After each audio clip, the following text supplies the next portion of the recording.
মশলাটা কষে নিব। সুন্দর করে কষানো হলে যখন তেলটা উপরে উঠে আসবে,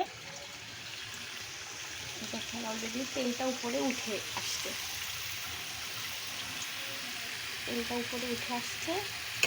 এই পর্যায়ে আমি এখন ইলিশ মাছটা দিয়ে দিব।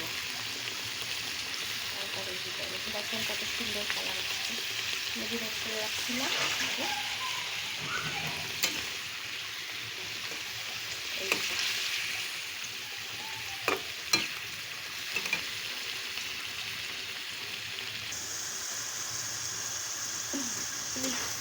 মাছটা ভালো করে কষানো শেষ।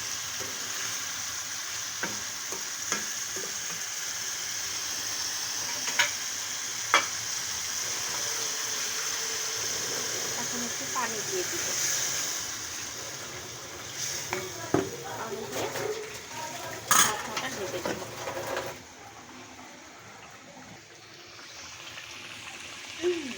আমার ইলিশ অলরেডি হয়ে গেছে।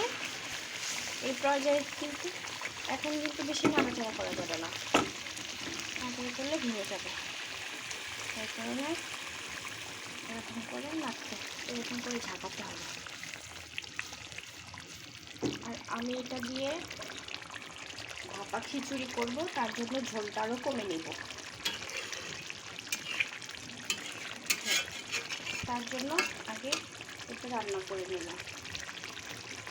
ঝোলটা কমবে, উপরে তেলটা ভাসবে, তারপরে আমার রান্না শেষ হয়ে যাবে।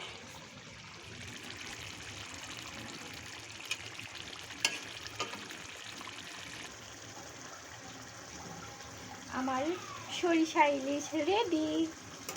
স্বামীর বাবা দেখো আমার রান্না হয়ে গেছে।